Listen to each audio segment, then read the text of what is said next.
베드로전서는 신앙으로 인한 박해를 받고 있는 그리스도인들에게 위로와 소망을 주기 위해서 사도 베드로가 기록한 서신이라고 우리가 살펴보았습니다. 소망의 서신이라고 불리는 이 서신을 통하여 오늘도 하나님께서 주시는 참된 소망으로 여러분의 심령에 충만하기를 주님의 이름으로 축원을 드립니다. 1절부터 12절까지 말씀을 통해서 우리가 지난주에 사도 베드로는 박해 속에 흩어진 모든 그리스도인들에게 소망을 가지라, 이런 말씀을 하시면서 오늘 13절부터는 그런 가운데서 크리스찬으로서, 그리스도인으로서 어떻게 너희가 살아가야 하는가에 대해서 말씀을 해주고 있습니다. 환난과 박해 속에 살아가는 자들에게는 베드로는 우리가 이런 박해를 받고 언제 죽을지 모르는 상황이 되니까 너희가 하고 싶은 대로 너희가 마음껏 살으라고 말하지 않습니다. 우리 인간은 본성이 약해서 어떤 생각을 가지게 되냐면 때때로 그런 생각을 합니다.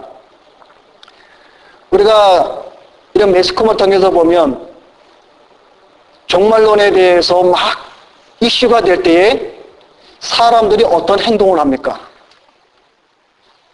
강도짓을 많이 하죠. 남의 것을 탈취하고 자기 마음대로 살고, 이제 지구의 종말이 오니까 내가 하고 싶은 대로 내 마음대로 악을 행하면서 사람들이 살아갑니다. 그런 모습을 우리는 종종 매스컴을 통해서 우리가 보기도 합니다. 그런데 사도 베드로는 언제 죽을지 모르는 그런 핍박 속에, 박해 속에 살아가는 흩어진 그리스도인들에게 참 그리스도인의 삶에 대해서 오늘 우리에게 말씀을 해주고 있다라는 겁니다. 먼저 오늘 말씀해 보면은 13절에 은혜를 온전히 바랄지어다 라고 말씀을 해주고 있습니다. 여러 곳으로 터진 그 그리스도인들에게 은혜를 바라보라 라고 말씀을 해주고 있습니다. 오늘 13절 말씀에 너희에게 가져다 주실 은혜를 온전히 바랄지어다. 사도 베드로는 너희에게 주어질 은혜를 바라보라. 그러면 사도 이 베드로가 말하는 은혜가 무엇입니까? 어떤 은혜를 이 베드로가 그 흩어진 그리스도인들에게 바라보라고 지금 권면하고 있는 겁니까? 그 말씀에 보면은 예수 그리스도에 나타나실 때에 너희에게 가져올 은혜라는 겁니다. 다시 말하면 예수 그리스도 나타나실 때, 즉 예수님께서 재림하실 때에 너희를 위하여, 우리를 위하여 가지고 올 그 은혜를 바라보라는 것입니다.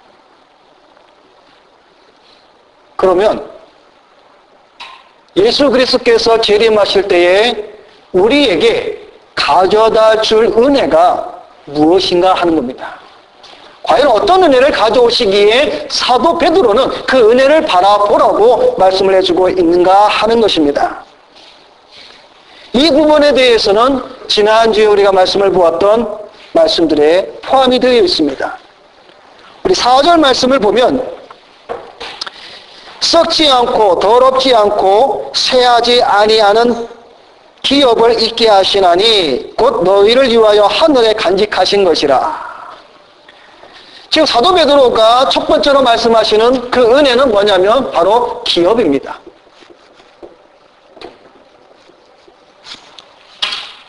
세상의 기업이 아니라 썩지 않고 더럽지 않고 쇠하지 않는 하늘의 기업을, 그것을 가지고 올 예수 그리스도의 그 은혜를 너희가 기다리라.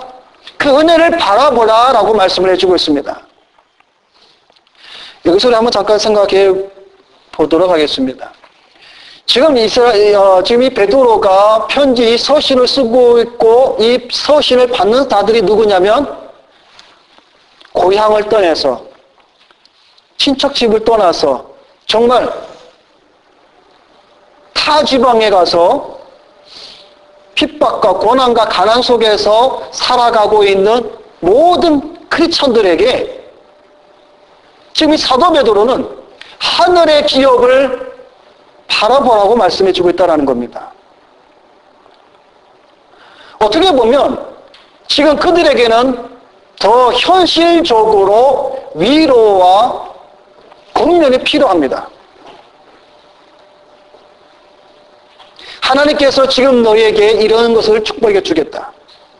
하나님께서 지금 너희에게 이런 것을 치워주겠다라고 사도 베드로는 지금 위로하며 권면을 하는 것이 아니라 하늘의 기업을 너희가 지금 바라보라 말씀해 주고 있는 겁니다. 근데 그 하늘의 그 기업이 눈에 보이는 겁니까? 눈에 보이지 않습니다. 손에 잡히지도 않고 눈에 보이지도 않는 그 기업. 여기서 여러분 우리가 믿는 이 신앙에 대해서 바르게 가르쳐주는 모습이 또 여기에 담겨져 있습니다. 우리의 신앙은 눈에 보이는 것, 손에 잡히는 것을 추구하고 쫓아가는 것이 아니라 지금은 손에 잡지 못하고 지금 우리의 눈에 보이지는 않지만 그러나 분명하게 있는 그것을 붙잡으려고 그것을 손에 쥐려고 다름박질하는 자가 바로 우리의 신앙이라는 겁니다. 사도 바울도 때가 다름박질하기를 표대를 향하여 아직 붙잡지는 못했지만 그러나 그것이 분명히 있는 그 표대를 향하여서 달려간다라고 사도 바울은 고백을 하기도 했습니다. 더럽지 않고 썩지 않고 쇠하지 않은 이 기업을 은혜를 바라보라. 그럼 여기서 이 말하는 이 기업이 뭡니까? 그러면 정확하게 그러면 그 기업이라 그러는데 이게 뭐냐? 이 기업이라는 말은 원래 이 단어의 그 성경에서 말하는 그 뜻은 뭐냐면 소유물입니다.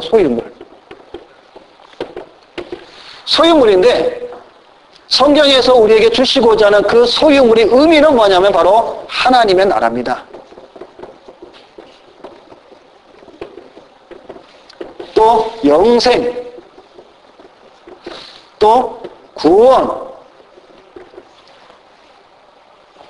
이런 거를 가르치고 있습니다. 여기 안에는 또 하나님의 축복도 들어가 있습니다. 이것이 기업이라는 겁니다. 이것을 바라보라고 말씀을 해주고 있습니다. 그러면 이 기업을 고대하며 소망하는 자가 누가 이런 것을 기대하고 소망을 하겠습니까? 다른 말로 말하면 이 땅에 있는 것과 하늘에 있는 것과 이 차이입니다.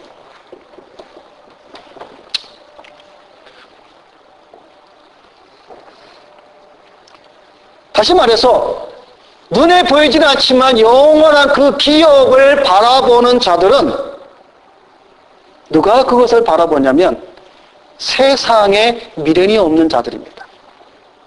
다른 말로 말하면 세상에서 가진 것이 많이 있는 자들은 저 기업을 소망하지 않습니다. 바라보지 않습니다. 세상에 욕심이 많이 있는 자, 세상에 미련이 많이 있는 자, 세상을 사랑하는 자는 저 영원한 기업을 소망하지 않을 뿐더러 생각하지도 않습니다.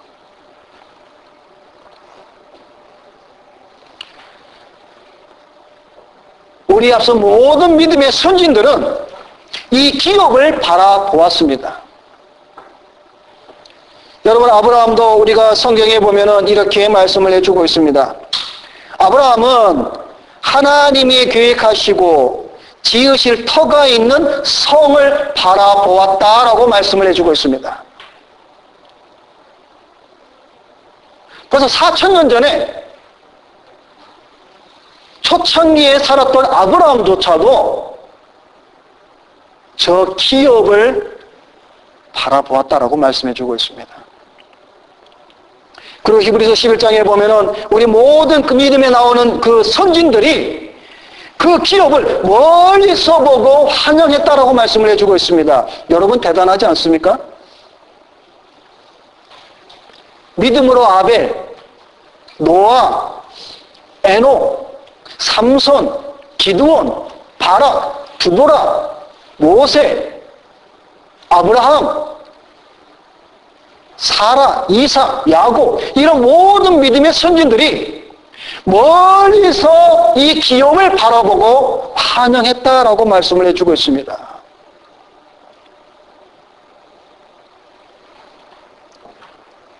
그래서 더 구체적으로 말씀해 주기를 더 나은 본향을 사모하였다라고 말씀을 해주고 있습니다.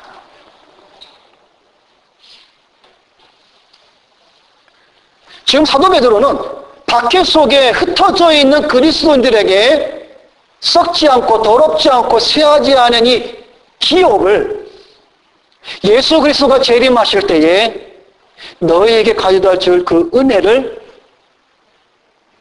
바라보라는 겁니다.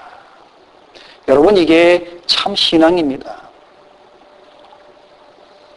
여러분에게 묻습니다.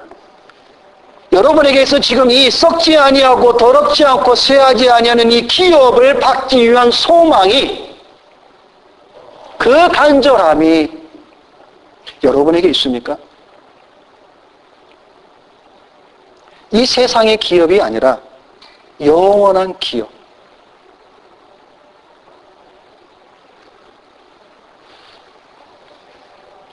우리는 육신적으로 생각해 보면 지금 우리나라에서 세계적으로 잘 나가고 있는 우리 컴퍼니 삼성 있죠. 만약에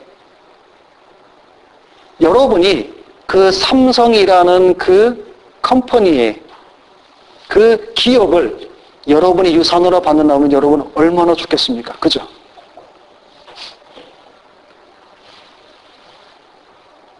그러나 이 기업은, 이 땅에서의 기업은 영원하지 않습니다.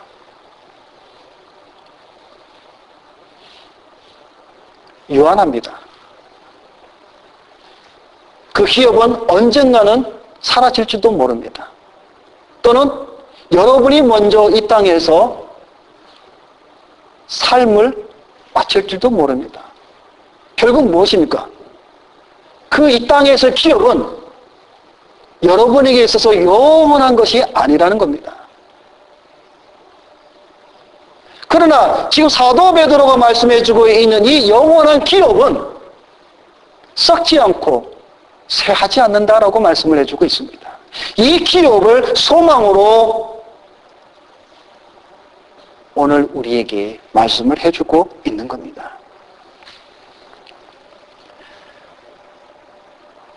두 번째로 사도 베드로가 은혜를 바라보라는 말씀 가운데 뭘 기대하라고 말씀해주고 있냐면 5절 말씀에 보면은 말세에 나타내기로 예비하신 구원이라고 말씀을 해주고 있습니다. 예수 그리스도가 재림하실 때에 너에게 가져다 줄 은혜가 구원이라는 겁니다. 지금 너희가 핍박 속에, 가난 속에, 어려움 속에 살지만 너희가 구원을 받을 것이라는 그 은혜를 바라보라는 겁니다. 구원을 등하시 여기는 자들이 오늘날 많이 있습니다. 구원을 우습게 여기는 자들도 많이 있습니다. 에서가 야곱에게 장자권을 팥죽 한 그릇에 파는 것처럼 구원을 업신여기며 팥죽 한 그릇보다 더 못한 그러한 존재의 가치로 생각하는 자들이 너무나 많이 있습니다. 그러나 여러분, 구원이 얼마나 귀중한 겁니까? 이 구원의 은혜가 얼마나 신비하고 오묘한 것인지 천사들도 주의 깊게 살펴본다고 우리가 지난주에 말씀을 보지 않았습니까? 사람들이 이 구원을 없인 여기는 이유는 값싼 은혜로 구원을 취급하기 때문에 그렇습니다. 근데 여러분, 이 은혜가 값싼 은혜입니까? 구원은 절대로 값싼 것이 아닙니다. 값으로 매길 수 없는 엄청난 대가를 치른 하나님의 은혜요 선물입니다. 여러분, 우리가 이 땅에 살면서 만일 내가 여러분 자신이 죽게 되었을 때에 어느 누군가 나에게 수혈을 해 주어서 그로 말미암아 내가 살았다면 나에게 피를 수혈해 준 그 사람에 대해서 여러분, 우리는 어떤 생각이 듭니까? 평생 잊지를 못합니다. 하물며 우리 인간의 이 생명도 그런데 우리에게 영원한 생명을 살리기 위하여 우리에게 보혈을 수혈해 주신 그 예수 그리스도의 그 구원의 은혜를 우리는 이 세상 사람들이 생각하는 것조차만큼 우리가 소중하게 생각하지 않고 있다는 사실입니다. 그러나 분명한 것은 엄청난 대가로 치른 하나님의 선물을 우리가 값없이 받았다는 사실을 우리는 잊어서는 안 됩니다. 그래서 사도 베드로는 오늘 첫 번째로 은혜를 바라보라고 말씀하면서 영원한 기업과 그 구원을 바라보라고 말씀을 해주고 있는 것입니다. 근데 여러분, 이 은혜를 바라보는데 오늘 13절 말씀에 어떻게 말씀을 해주고 있습니까? 그러므로 너희 마음의 허리를 동이고 근신하여 이 은혜를 바라라 말씀을 해주고 있습니다. 여기서 이 은혜를 바라보라는, 이 은혜를 바라보되 그냥 가만히 넋놓고 멍청히 바라보라는 것이 아닙니다. 마음의 허리를 동이고 근신하는 자세로 바라보라. 여기 동이고라는 이 말은 급한 일을 당할 때 취하는 태도입니다. 정신적이든 육체적이든 게으른 삶을 반성하고 목표를 향해 매진하는 자세를 가리키는 말입니다. 예를 들면 여러분, 이스라엘 백성이 출애굽할 때에 어떻게 행동을 취하였습니까? 문설주에 양의 피를 발라놓고 안에서 무교정병을 먹을 때, 음식을 먹을 때 어떻게 먹었습니까? 그냥 침대에 기대어서, 의자에 기대어서 너 편하게 먹었습니까? 아닙니다. 출애굽기 12장에 보면 이렇게 말씀을 하십니다. 너희는 그것을 이렇게 먹을지니 허리에 띠를 띠고 발에 신을 신고 손에 지팡이를 잡고 급히 먹으라 말씀해 주고 있습니다.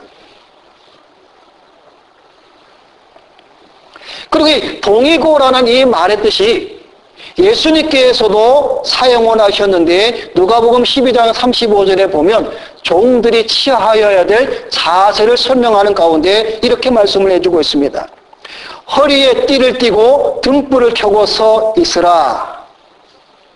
이러한 단어의 말씀을 오늘 사도 베드로도 동일하게 이 말씀을 사용하고 있는데 이 단어를 사용하는 것은 그리스도인들이 온전한 구원의 성취를 소망하는 가운데 긴장된 자세로 인내하며 주님을 기다리도록 권면하기 위함이었다라는 사실입니다. 그러니까 지금 우리가 지금 이스라엘 백성들이 출애굽할 때처럼 허리를 동이고 언제든지 떠날 준비를 하고 있어야 한다라는 사실입니다. 주님이 오실 때, 주님이 재림하실 때 제가 여기 있나이다 라고 즉시 뛰어나갈 준비로 바라보라는 겁니다. 다른 한편으로는 개인의 종말인 죽음을 생각해야 합니다. 이 세상을 떠나는 준비를 항상 하라는 것입니다.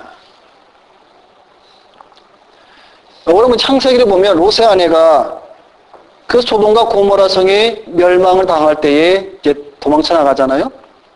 도망쳐 나갈 때 이 롯의 아내가 어떻게 했습니까? 뒤를 돌아본 거로 소금기둥이 되었다라고 성경은 우리에게 말씀을 해주고 있습니다.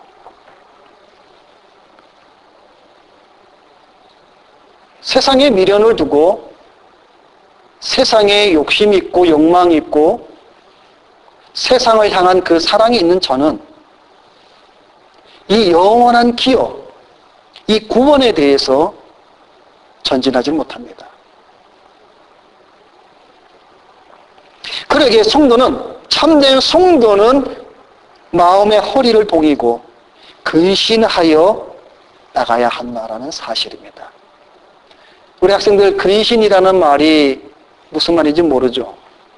이 근신이라는 말은 말이나 행동을 조심하라는 뜻입니다.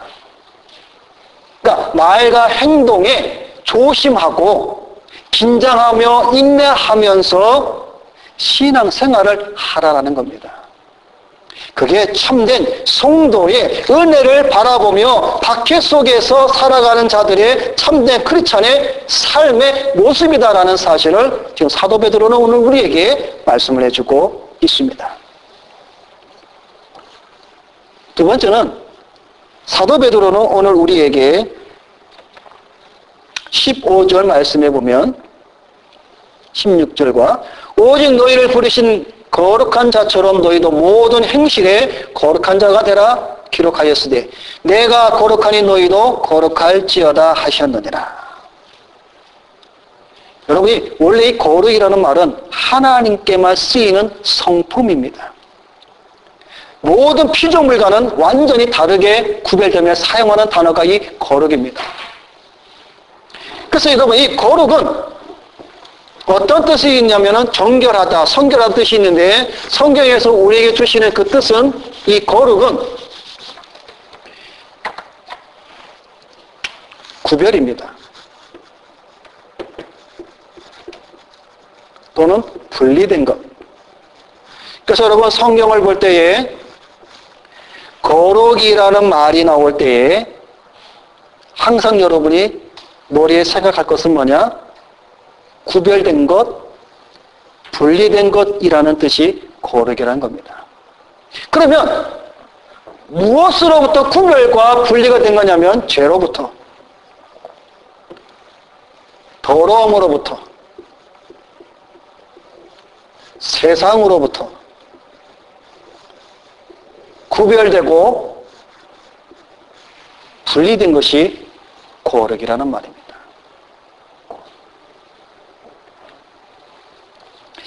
사도 베드로 오늘 거룩한 자가 되는데 어떤 거룩한 자가 되라냐면 모든 행실에 거룩한 자가 되라. 그래서 사도 바울은 데살로니가 전서에 보면은 악은 모양이라도 버리라 말씀을 해주고 있습니다.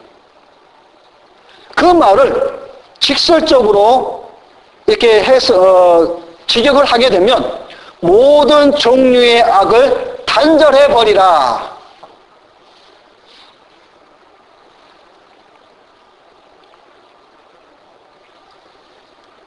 악을 버림에 있어서 예외되는 것이 없다라는 겁니다. 모든 악의 종류를 다 버리라고 말씀을 해주고 있습니다. 그게 참된 크리스찬의 하나님의 언약의 백성들의 삶의 모습입니다. 여기 구별과 이 분리된 거 여러분에게 한번 묻습니다. 세상 사람과 여러분과의 구별되고 분리된 것이 무엇이 있습니까? 세상 사람들과 우리 성도, 크리스천과의 구별된 게 무엇이 있습니까? 요즘 우리가 많이 듣는 얘기가 그거지 않습니까? 교회를 다니는 사람이나 안 다니는 사람이나 똑같다. 어떤 사람은 더 심하게 말하죠. 교회 다니는 사람이 교회 안 다니는 사람보다 더 악하다. 그 말이 결국 뭡니까? 구별되지 않고 분리되지 않았다라는 겁니다. 여러분, 성도가 뭡니까? 거룩한 거룩한 말씀을 따르는 무리들이 성도 아닙니까? 여러분, 교회라는 말이 뭡니까? 에클레시아라는 말입니다. 나오다의 에크와 부르심을 받다라는 레시아라는 말이 합쳐져서 에클레시아입니다. 부름을 받아서 나왔습니다. 어디서부터? 세상에서부터 부르심을 받아 나온 무리들의 모임이 바로 교회라는 겁니다. 지금 사도 바울은 이 박해 속에서 살아가고 있는 자들이 흩어진 그리스도인들에게 무거운 짐을 지우고 있는 겁니까? 너희가 지금 가난하고 핍박하고 어려움 속에 사니까 너희의 삶, 너희의 모든 행실은 그냥 아무렇게 살아도 괜찮다. 그게 아니라 더 지금 사도 베드로는 모든 행실에 거룩한 자가 되라라고 말씀을 해주고 있습니다. 여러분의 행실에 거룩한, 다시 말해서 세상 사람과 구별되고 분리된 그러한 삶의 모습이 크리스찬에게 요구되는 사항입니다. 왜냐? 하나님께서 거룩하기 때문에 그렇습니다. 그래서 오늘 이 16절 말씀에 내가 거룩하니 너희도 거룩할지니여다, 이 말씀으로 레위기에 있는 말씀을 사도 베드로가 인용하고 있는 것입니다. 근데 어떤 사람들은 이렇게 말을 하는 사람도 있습니다. 나는 어쨌든 간에 선택받았는데, 나는 뭐 어쨌든 간에 뭐 구원받기로 되어 있는데 라고 말하는 자들이 있습니다. 근데 여러분, 우리 3대 일치 신조 가운데 하나인 도르도 신조 제13항에는 이렇게 가르쳐주고 있습니다. 이 선택의 교리를 이해할 때 구원받은 사람들은 하나님의 명령을 잘 지킴으로써 나태한 자리에 있지 않도록 하며 세속적인 유혹에 빠져들지 않도록 하지만, 선택받은 자로서의 행위를 부인하는 사람들은 이 구원의 은혜를 가볍게 여겨서 제멋대로 게으른 행위를 한다. 여기에 하나님의 공의로운 판단이 있게 된다. 나는 선택받았으니 예정된 사람이니 구원받았다라고 말하는 자들에게 우리 앞선 신앙의 선생님들은 뭐라고 가르쳐주고 있냐면, 선택에 대한 교리를 제대로 아는 자들은 하나님의 명령을 잘 지키며 게으르고 나태한 자리에 있지 않고 세속적인 유혹에 빠져들지 않는다라고 가르쳐주고 있습니다. 그러나 이 선택의 교리를 잘못 알고 있고 이해하지 못하고 오해하는 자들은 하나님의 명령을 지키지 않고 게으른 나태한 자리에 늘 있으며 세속적인 유혹에 빠져 산다라는 겁니다. 여기에 하나님의 공의로운 판단이 있다라고 가르쳐주고 있습니다.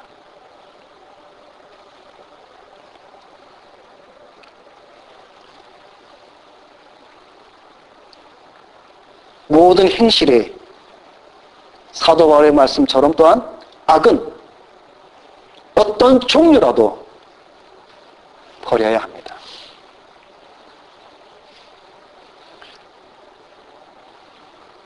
여러 가지 종류가 있겠죠.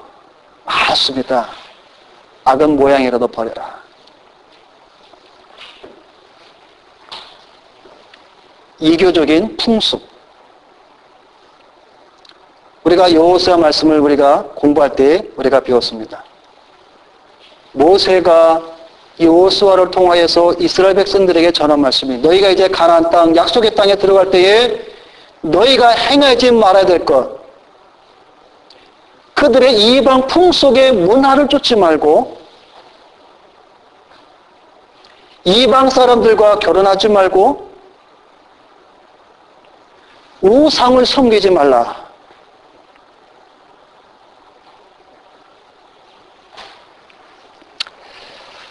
자, 마지막으로 세 번째로 봅니다. 17절 말씀에 보면 외모로 보시지 않고 각 사람의 행위대로 판단하시는 자를 너희가 아버지라 부른 즉 너희의 나그네에 있을 때를 두려움으로 지내라. 자, 마지막으로 말씀해 보면 두려움으로 지내라라고 말씀을 해주고 있습니다. 어떻게 보면 이 말씀 우리와 맞지 않는 말씀과 같습니다. 어떻게 두려움으로 지내라고 말씀을 할까? 그렇지 않아도 지금 두려운데 더 두려움을 주고 있는 건가? 두려움으로 지내라. 무슨 뜻이며 왜 이런 말씀을 하시느냐? 그건 바로 그 17절 그 말씀 안에 답이 들어 있습니다. 17절 말씀 다시 가만히 보면 각 사람의 행위대로 판단하시는 자, 행위대로 판단하시는 하나님이 있기에 너희는 두려움으로 지내라라는 겁니다. 이 판단하시는 것은 외모로 하지 않고 행위대로 판단한다라는 겁니다. 여러분, 이 세상에는 외모로 판단하여 공의가 굽어지는 일이 허다하죠? 이 세상에서 가장 공평해야 될 장소인 재판, 그 판결 장소에서도 외모로, 다시 말해서 뇌물과 인맥과 이런 걸로 통해서 정의와 공의가 굽어지고 구부러지고 우리가 많이 들었던 말 유전무죄고 무전이 유죄되는 이런 일이 이 세상에는 많습니다. 더구나 그 재판 장소에서도. 그러나 하나님을 외모로 판단하지 않기 때문에 두려워하라라는 것입니다. 여러분 기억하십시오. 각 사람의 행위대로 판단하신 날이 분명히 옵니다. 여러분이 사람을 속여도 아내가 남편을 속여도 남편이 아내를 속여도 부모가 자식을 속여도 자식이 부모를 속일 수도 있습니다. 그러나 하나님은 속이지 못합니다. 우리 각자의 행한 대로 하나님께서 심판하시기에 너희가 두려움으로 지내라라는 겁니다. 그래서 여러분 그런 말 했잖아요. 여러분이 우리가 예를 들어서 죄를 지을 때에 세 사람이 한다 그러죠. 그죠?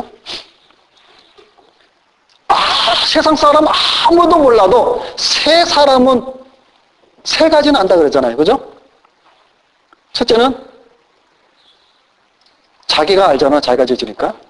둘째는 양심이 압니다. 자기 양심이. 셋째는 하나님이 아십니다.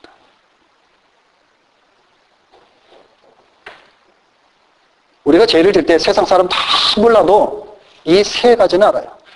나 자신은 알고 내 양심은 알고 하나님은 아십니다.